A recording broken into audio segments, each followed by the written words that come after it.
बांधल्यानंतर ते गाढव त्या अंगणातून जात नाही. महिना 2 महिने असं होतं. आता त्याला बांधायची गरज राहत नाही. ते गाढव येतं संध्याकाळी बरोबर.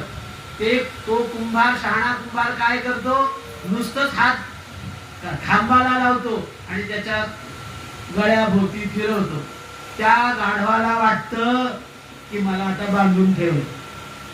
ते रात्रभर तिथंच राहतं, हालत नाही त्या अंगणातून.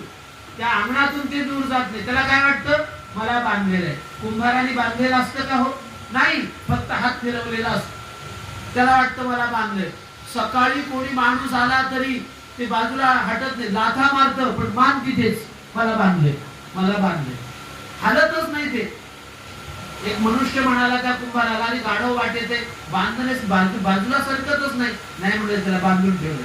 आणि दोरी नाही, काही नाही, ते बांधून ठेवलंय. म्हणाले, अरे दिसत नाही दोरी. नाही, आमचं ते गाढव फार शहाणे म्हणाले, दोरीच्या शिवाय बांधलं जाते आमचं गाढव. हा बांधून दे, सोड. मग त्याला म्हणाले, मला येता येत नाही, मागे लाथा मारते पण मान मात्र इथेच अडकली आहे, असं का व्हावं म्हणून तुम्ही सोडतो, त्याला सोडतो. मग ते कुंभार काय करतो, त्याच खांबाच्या जवळ येतो आणि उलटी मानेच्या वरती उलटा हात फिरवतो. चल सुटलं. ते लगेच उड्या मारत निघून जात. दोरी नाही की काही नाही, लगेच उड्या मारत ते गाढव अंगणातून बाहेर. गाढवासारखी आमची स्थिती आहे बरं का.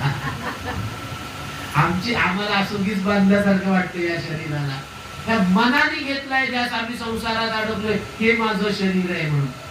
त्या गाढवासारखं आमचं झालंय. त्या कुंभारांनी सवय लागली ना, त्या अनादि संसाराने आम्हाला सवय लावली आहे, त्यामुळे आम्ही असं अडकून पडलोय. खरं आमचं मनच आहे. मन एव मनुष्याणां कारणं बंध मोक्षे.